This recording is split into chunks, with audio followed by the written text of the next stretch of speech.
오늘 말씀의 제목은 가나안 땅 정복 여리고성이라고 제목을 붙여봤습니다. 다음 주에는 가나안 땅 정복 또 다른 부분에 대해서도 말씀을 전하고자 합니다. 하나님께서는 사람을 창조하시고 사람에게 특별한 권세를 주셨습니다. 어떻게 말하면 사명이기도 하죠. 사람으로 태어난 모든 사람은 하나님의 그 사명을 가지고 태어나게 됩니다. 그것이 창세기에 그렇게 설명하고 있습니다. 생육하고 번성하여 땅에 충만하라. 그리고 땅을 정복하라. 이것이 사람에게 주신 하나님의 임무요 사명이었습니다. 그렇기 때문에 하나님께서는 이 아담과 이 하와에게 땅을 주셨는데 그것이 바로 에덴 동산이었습니다. 에덴이란 뜻은 기쁨이라는 뜻을 가지고 있습니다. 기쁨의 동산.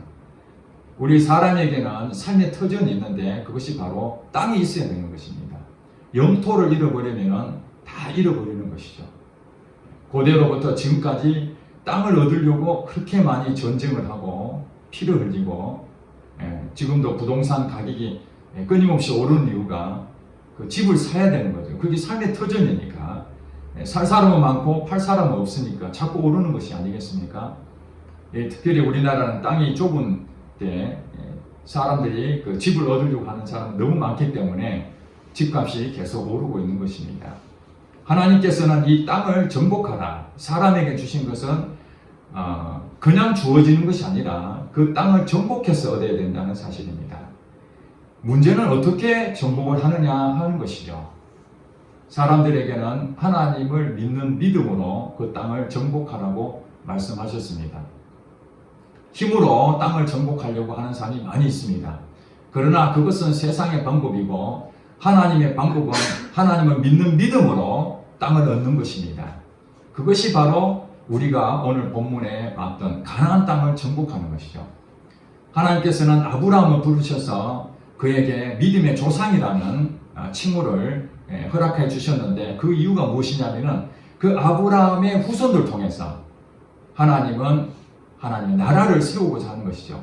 나라에는 반드시 필요한 것이 있는데 그것이 바로 땅입니다. 영토가 없는 나라는 없지 않습니까? 그래서 아브라함을 부르셔서 하나님의 믿음으로 어떻게 사는지 그것을 계속적으로 가르쳐주고 또 그 아들 이삭을 통해서 야곱을 통해서 12아들을 통해서 이스라엘 백성들은 200만 명이나 되는 어마어마한 숫자를 가지고 이제 그 국민들이 되게 됐습니다. 많은 백성이 생기게 되었습니다. 그런데 그들이 기거했던 땅은 애굽 땅이었습니다. 처음에 아브라함 후손이었던 야곱의 그 자녀들 그들이 먼저 애굽 땅에 가서 기거를 했지만은 이제 세월이 흘러서 그 좋았던 시절은 다 지나가고 노예의 생활을 하게 된 것입니다. 이것도 하나님의 어떤 깊은 뜻이 있는 것이죠. 우리가 종이 되고 노예가 된다면은 여기서 자유하기를 원하지 않습니까? 그리고 그 애굽 땅은 사실은 이스라엘 백성들이 가질 땅이 아니었습니다. 약속의 땅이 따로 있었습니다. 그것이 바로 가나안 땅이었습니다. 하나님이 이스라엘 백성들에게 땅을 주시고 약속한 땅은 가나안 땅이었습니다. 그러니까 가나안 땅이 아닌 다른 곳에 있는다는 얘기는 그들에게는 삶의 터전이 지금 확보되지 못한 상태고 안정감이 없고 근거가 없는 상태였습니다.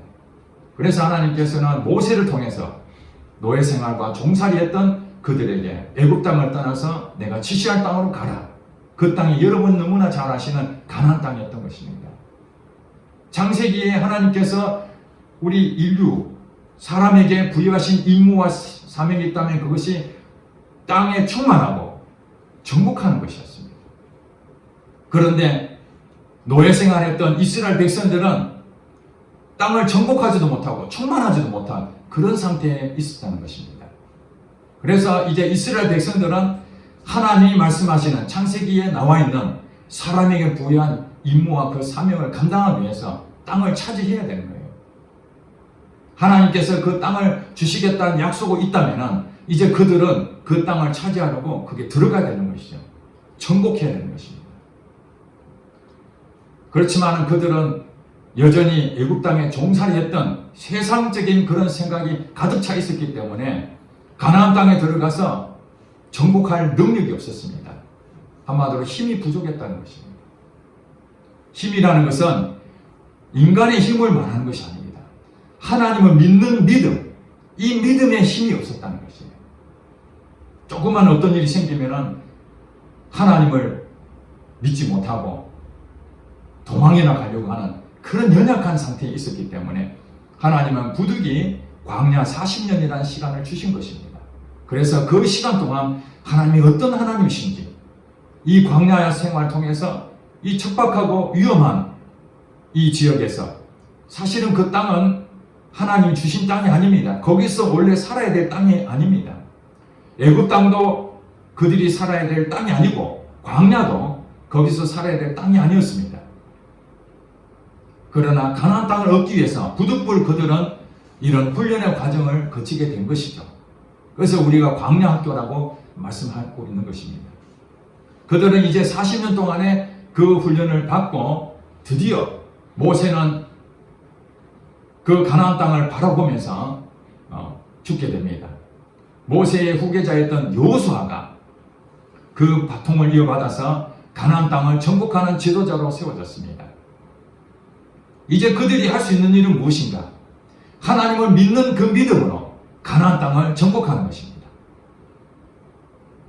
이제 드디어 내 집이 생기는 거예요. 여러분 얼마나 흥분되십니까? 전세로 살거나 월세로 살았던 우리들이 집을 얻는다는 것 자체는 정말 큰 기쁨이고 희망 아니겠습니까? 언제 이 색방살이에서 벗어나나 그렇게 생각했던 것인데 드디어 집을 마련할 수 있다는 그 부분이 바로 이스라엘 백성들이 가진 그 희열에 찬 상황입니다. 이 여호수아서는 이제 여호수아를 통해서 이스라엘 백성들이 가나안 땅을 정복하는 그 부분들이 여러 군데가 나옵니다. 그 첫 번째 관문이 여리고성이라는 것이 있었습니다. 여러분 신약 성경에 보면은 갈릴리 호수가 있죠. 예수님께서 사역을 주로 많이 하셨던 곳이 갈릴리 호수였습니다. 그 갈릴리 호수, 엄청나게 넓은 이 갈릴리 호수에서 이 물이 흘러내려오기 시작하는데 강이 된 거죠. 갈릴리 호수에서 밑으로 내려오는데 그 강이 요단강입니다. 요단강. 그 요단강을 통해서 그 밑에 그 바다라고 하는데 사해바다라는 곳이 있습니다. 그곳은 물이 흐르지 않고 갇혀있는 거예요. 죽어있는 바다. 그래서 사해바다라고 하죠. 갈릴리 호수에서 물이 흘러내려서 요단강을 통해서 사해바다로 가는데 그 요단강을 기준으로 해서 동쪽에서 이제 요단강을 건너가지고 이 서쪽 부분이 바로 가나안 땅이었던 것입니다. 여러분 지도를 직접 보여드리지 못해서 좀 아쉽습니다만은 이들은 지금 요단강을 기준으로 해서 동쪽에서 요단강을 건너 바로 서쪽에 있는 그 땅을 차지하는 것이 그들에게 주어진 사명이었습니다. 하나님 말씀대로 그들은 요단강을 건넜습니다. 요단강을 건너자마자 제일 먼저 눈에 보이는 곳이 바로 이 성이 하나 있었는데 그것이 오늘 본문에서 소개하고 있는 여리고성이었습니다. 여리고성. 교회를 오랫동안 다닌 사람들은 이 여리고성에 대해서 매우 잘 알고 있을 것입니다. 여리고성은 당시 고고학자들의 그 얘기를 들어보면은 정말 초롱성 같은 난공불락의 요새였다고 합니다. 그런 이스라엘 백성들이 이 가나안 땅을 정복하는데 좀 시시하고 얼마든지 공략할 수 있는 그런 성이었다면 하나씩 그것을 이겨낼 수 있을 건데 첫 번 관문부터 엄청난 큰 위기를 만나게 된 것입니다. 그들은 이 땅을 쉽게 얻을 줄 알았습니다. 그랬는데 첫 번째 관문 이것을 통과해야 되는데 그 여리고성은 인간의 생각으로는 상상할 수 없는 너무나 큰 벽이 그들 앞에 등 놓여 있던 것입니다. 자, 여러분 오늘 이 본문 내용에 대해서 다 읽었지 않습니까? 여기서 우리에게 주시는 메시지를 여러분들이 잘 알아야 됩니다. 내용을 이해하는 것이 아닙니다. 왜 여리고성에 대한 부분들을 여기 기록을 해놨을까? 어떻게 말하면은 좀 작은 산을 공략하고 우리 인간적으로 생각한다면은 좀 할 수 있는 것부터 시작해서 점점 단계를 밟고 더 큰 산을 다음에 훈련을 더 받아서 가야 되는 상황인데 이 가나안 땅의 정복은 전혀 반대적인 상황이었습니다. 아주 강한 성을 만나게 된 것입니다. 여기서 한 가지 우리가 배워야 될 점은 이스라엘 백성들은 어떤 사람들인가 하는 것입니다. 그들은 믿음의 공동체였습니다. 하나님께서 이 세상에 많은 백성들이 있었는데 그 중에 한 민족, 바로 이스라엘의 민족을 선택해서 하나님의 자녀로 삼으신 겁니다. 그들은 엄청난 복을 받은 거예요. 하나님이 나의 아버지가 되신다는 것은 이거 엄청난 큰 힘이 되는 거거든요. 특별히 이스라엘 민족 입장에서는 외적인 것도 보잘것없고 오합지졸이나 마찬가지인 군사훈련도 제대로 받지 못한, 생각을 해보시기 바랍니다. 노예 생활했던 사람들이 무슨 전쟁 준비를 했겠습니까? 애굽의 군사들은 아주 강인할지 모르지만 이스라엘 백성들은 오합지졸이나 마찬가지였습니다. 그들에게 하나님이, 전능하신 하나님이 우리 아버지가 되신다는 것은 그들에게는 엄청난 힘이죠. 그러한 부분에서 이스라엘 공동체는 조상들이 믿는 신에 대해서, 당시는 성경이 없었지 않습니까? 여러분 그걸 아셔야 됩니다. 우리는 성경을 지금 다 기록되어 있기 때문에 그걸 자세하게 알 수 있지만은 지금 여리고성 앞에 서 있는 이스라엘 공동체는 성경이 없었습니다. 그들에게는 무엇이 남았냐면은 그들 조상들이 아브라함으로부터 내려왔던 그 얘기들을 전해 들은 거예요. 하나님이 어떻게 아브라함하고 함께 했는지, 이삭과 함께 했고 야곱 또 요셉, 많은 시간이 흐른 동안 하나님이 자기 공동체하고 어떻게 기적을 베푸셨는지, 그 다음에 또 모세를 통해서 애굽 땅에서 10가지 재앙으로 기적을 베푸셔서 그들은 홍해도 건너고 광야 생활에 먹을 것도 공급해 주신 이 하나님을 전해 들은 것들이 많이 있었던 것입니다. 그것이 바로 지식이죠. 머릿속에 있는 하나님 본 적이 없는 거예요.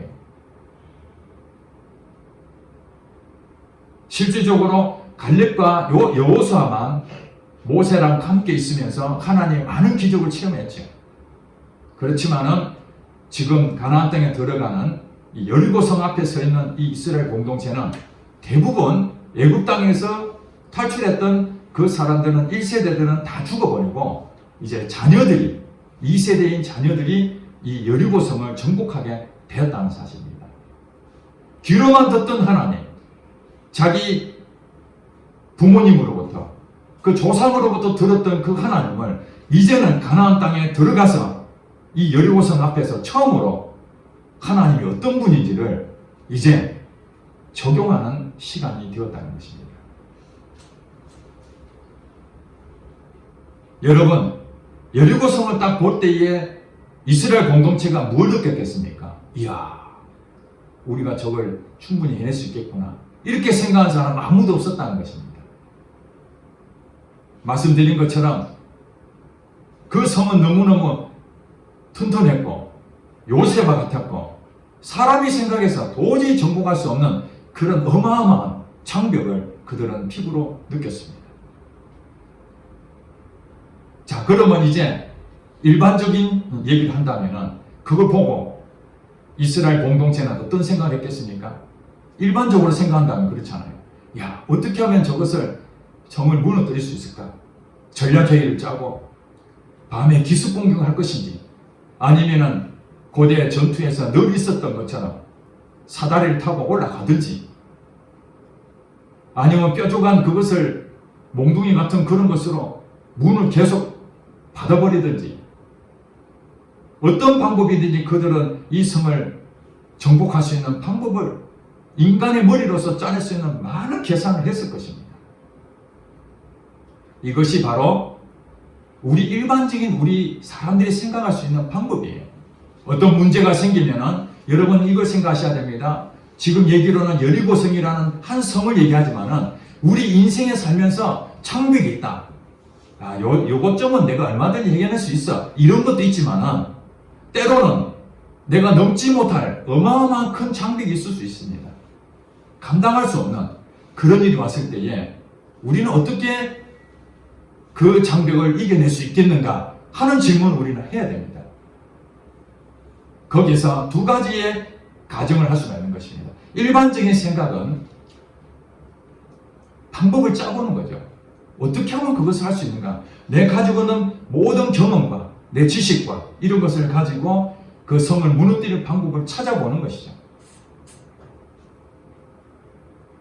그리고 또 한 방법은 이스라엘 공동체는 믿음의 공동체이기 때문에 하나님께서 이 성을 정복하실 것인 믿음을 가지고 하나님에게 물어보는 것이죠. 하나님께 이 문제를 맡기는 것입니다. 하나님, 이 여리고성을 어떻게 정복할 수 있을까요? 하나님이라면 어떻게 하면 되겠까요? 말씀해 주시옵소서. 딱 두 가지밖에 없습니다. 그러니까 이스라엘 공동체는 믿음의 공동체니까 자, 그동안 조상들과 함께 했던 기적을 베풀었던 그 하나님을 이제는 장벽 앞에서 이제 드디어 믿음으로 우리도 조상들처럼 하나님, 이 장벽도 기적을 베푸셔서 무너뜨릴 줄 믿습니다. 이렇게 해야 되는 거예요. 그런데 이 장벽 앞에서 하나님은 온데간데 없어져 버리고 인간의 방법을 짜내고 어떻게 하면 이 장벽을 무너뜨릴까 그걸 고심하고 걱정하고 염려하고 그렇게 한다면은 이 세상 사람들과 이스라엘 공동체하고 다를 게 뭐가 있습니까? 다를 게 뭐가 있어요? 하나님을 믿는다. 그 조상들이 우리 백성들과 함께 하셨고 기적을 베풀었다 하는 것하고 지금 현실적으로 이 장벽 앞에서 하나님을 믿음으로 고백하지 못하고 바들바들 떨고 있는 내 모습이라면 하나님을 모르는 백성하고 다를 것이 뭐가 있겠냐? 우리 교회에 다니는 분들은 교인이라고 그러잖아요. 성도라 그럽니다. 여러분들은 믿음의 공동체의 백성입니다. 하나님을 믿는 자녀입니다.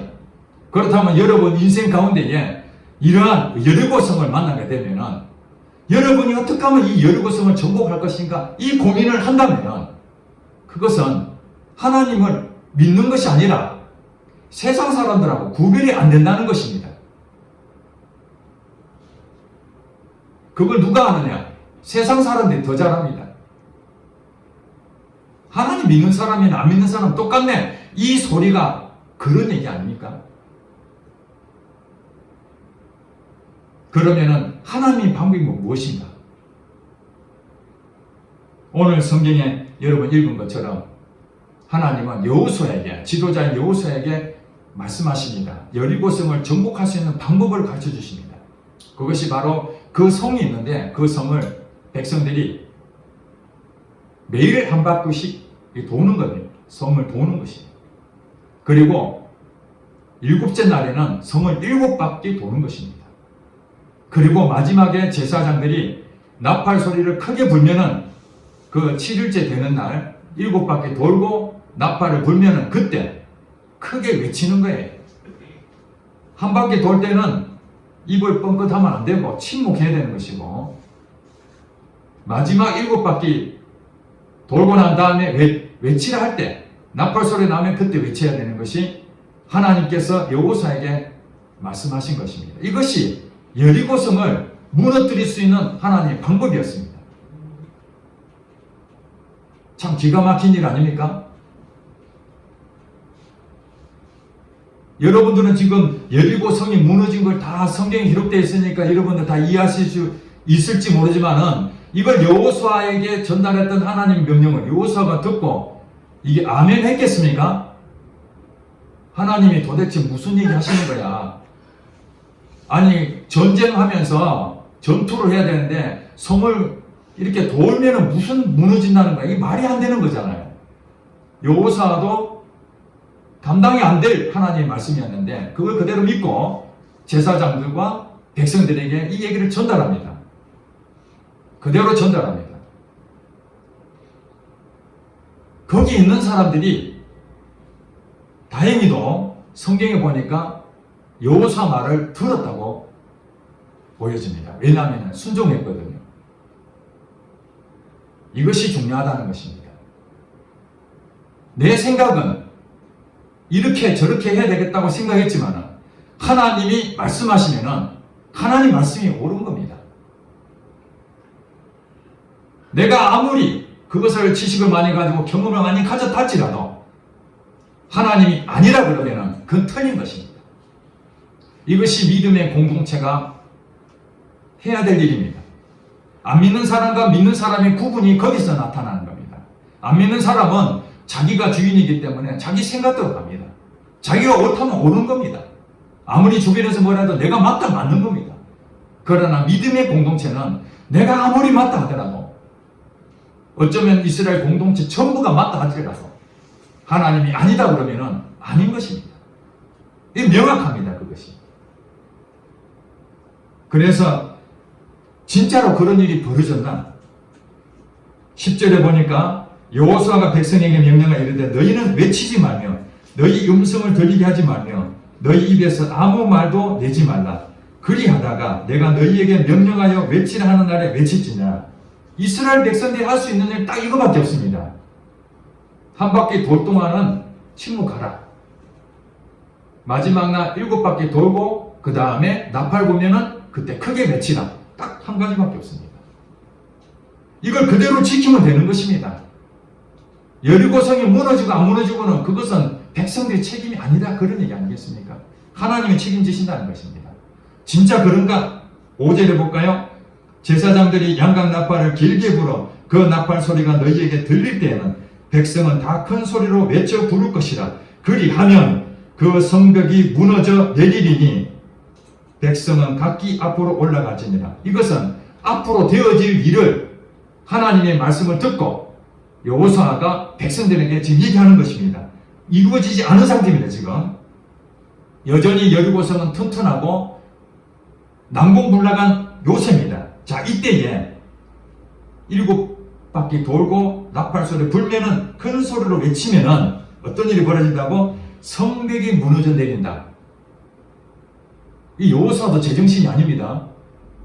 하나님께서 말씀하신 것을 자기 생각을 얘기하면 안 되는데 하나님 그런 말씀하셨는데 설마 그럴까? 그래도 한번 해봐야 안 되겠나? 이게 아니고 그리하면 그 성벽이 무너져 내릴지니 백성은 각기 앞으로 올라가라. 이미 이루어지기 전에 믿었다는 것입니다. 믿음은 보이지 않는 것들의 증거예요.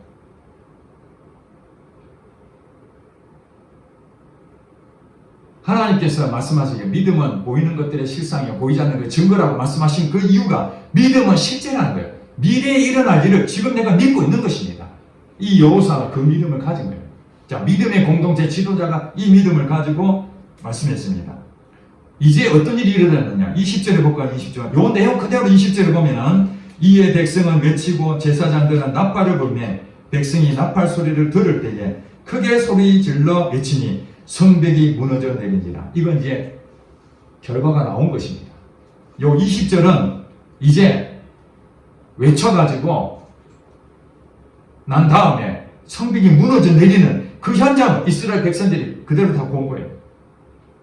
하나님 말씀은 살았다는 것을 증명하는 것이죠. 하나님 말씀은 1.1에도 틀린 것이 없습니다. 하나님 말씀하시면 그대로 지켜지는 것입니다. 이걸 이스라엘 백성들이 그대로 본 거예요. 설마 여호수아가 그렇게 말했지만 설마 그런 일이 있겠어? 그리고 그들이 한 바퀴 돌면서 뭉성뭉성하고 야 그런 일이 있을 수 없지. 그렇지. 야 이거 데모할까? 그냥 치워버릴까? 이럴 수 있는데 그래서 하나님께서는 그들에게 부정적인 말을 하지 말라고 침묵하라는 거예요. 말하지 마라. 그때는 뭘 하는 거예요? 하나님의 말씀을 생각합니다. 하나님을 생각하는 거예요.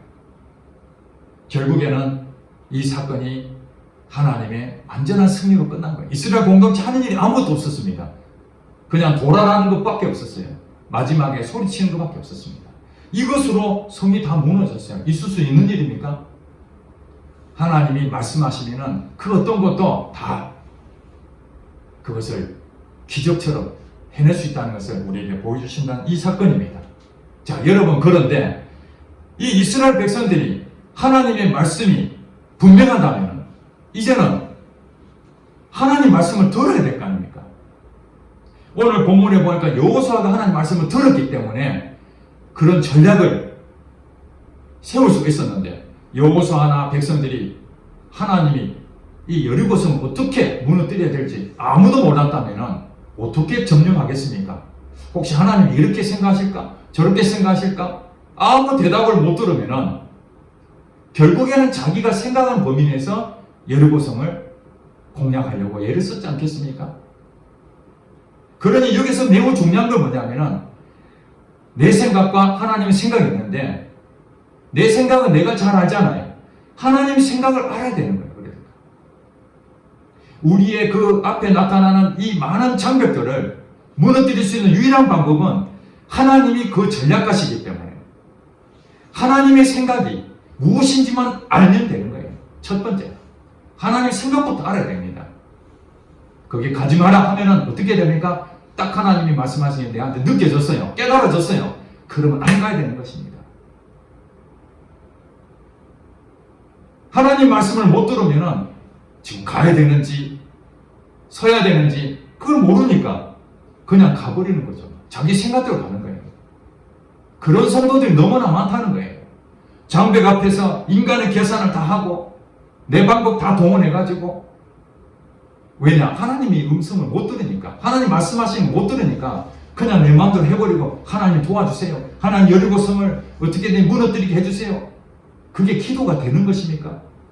그게 불교가 믿는 것입니다. 그건 하나님 믿는 방법이 아닌 거예요.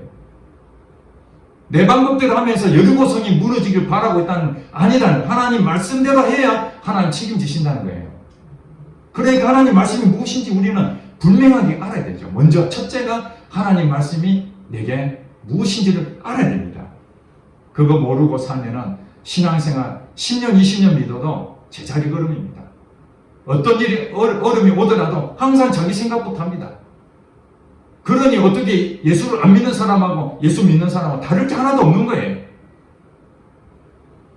하나님이 여러 가지 사인을 보냅니다. 우리에게 어떻게 해야 될지를. 그런 사인을 우리는 훈련을 통해서 배워야 됩니다. 그 다음에 어떻게 되나? 하나님 말씀하셨는데도 불구하고 이스라엘 백성들이 여호수아가 말한 대로 안 지킬 수도 있잖아요. 성을 도라라는데 우리가 왜 돕니까? 이 성을 돈다고 뭐 되는 일입니까? 목사님 이렇게 한다고 됩니까? 재정도 없는데 뭐 남을 구제한다고 이 말이 됩니까? 돈이나 좀 모아놓고 남을 도와야죠. 우리도 지금 재정이 아무것도 없는데 남을 어떻게 줍니까? 다 인간적인 방법들 얘기할 수밖에 없는 거예요. 하나님이 재정이 없어도 나를 믿고 가라 하면 우리 가야 되는 거 아닙니까? 믿음의 공동체하고 믿음이 없는 사람들하고 차이점이 바로 그겁니다. 우리는 눈앞에 보이는 그 환경과 눈앞에 보이는 그런 계산의 방법을 통해서 이건 내가 충분히 할 수 있겠구나 하면 하고, 내가 못하겠다 하면은 그때 가가지고 자기 마음대로 해보고 그다음 안 되면은 그때서 하나님 도와달라고 하는 그런 신앙적인 부분에서는 하나님의 그 기적을 체험할 수가 없습니다. 지금 이스라엘 공동체가 여호수아 말을 그대로 순종해서 말도 안 하고 그대로 따르고 마지막에 외친 그 사건을 그대로 말씀에 순종했기 때문에 이들은 기적을 체험하게 된 거예요. 여러분, 기적을 체험한 사람과 기적을 체험하지 못한 사람의 특징이 바로 거기서 나눠집니다. 말씀에 순종한 사람은 지금 당장의 눈에 안 보여도 그 사람은 반드시 기적을 체험할 수 있습니다. 그런데 하나님 말씀에 순종하지 않으면서 자기 생각을 하는데 잘 되고 있다? 그 하나의 복 아닙니다, 여러분. 돈 많이 벌고 하나님 방법이 아닌 부정직한 일을 하면서도 이익은 자꾸 생기고 돈은 자꾸 벌리고 가만히 있어도 건물이 막 올라가고, 이게 복 아닙니다, 이거. 정직한 행동을 하면서 얻어지는 그 수익들, 이익들, 이것이 하나님 복이죠. 그래서 우리는 뭐냐? 첫 번째는 하나님 말씀을 들을 수 있는 귀가 있어야 되고, 두 번째로는 순종을 할 줄 알아야 돼요. 순종. 근데 우리 마음이 어떻나? 그걸 살펴야 됩니다.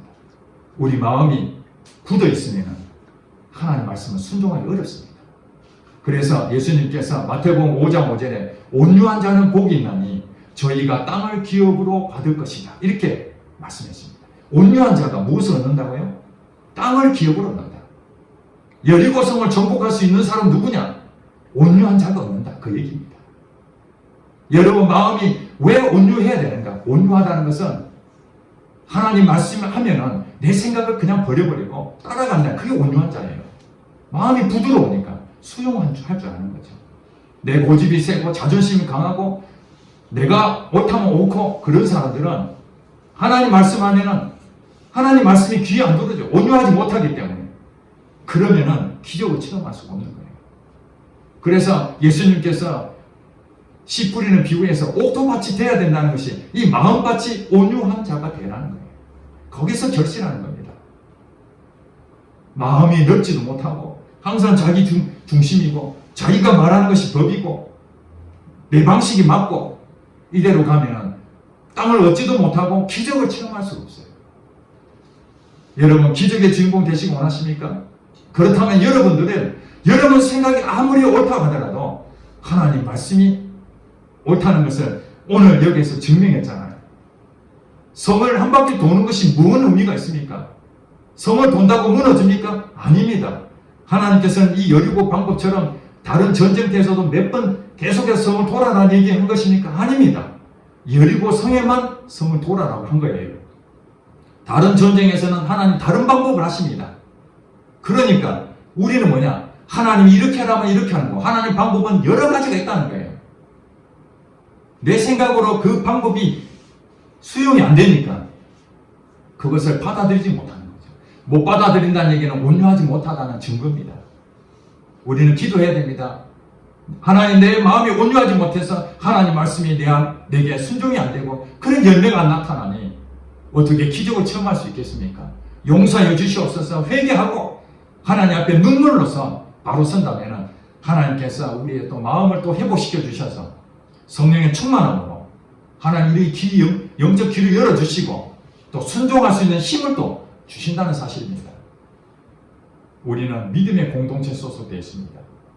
어떤 상황이든지 믿음의 공동체에 소속되는 성도들은 하나님 방법대로 이 세상을 정복해 나가야 됩니다. 여리고성을 무너뜨린 것처럼 앞으로 이 첫 번째 무너뜨리는데 앞으로 많은 땅을 가나안 땅에 있는 그 성도를 무너뜨려야 되는데 어떻게 무너뜨리느냐? 그건 하나님 방법밖에 없다는 사실입니다. 이걸 빨리 깨닫는 사람 지혜로운 사람입니다. 이걸 자기 고집 내세우고 끝까지 가다가 계속 두들겨 맞고 징계받고 결국에는 그때서 돌아와서 그때 할걸, 그때 하나님 말씀을 들을걸, 나는 왜 신앙생활 이렇게 했을까? 내가 수십 년 믿었는데 나는 왜 이렇게 믿음이 안 자랄까? 그것은 다 이유가 있는 것입니다. 세상의 방법을 버리고 하나님을 믿으시기 바랍니다. 기도하겠습니다.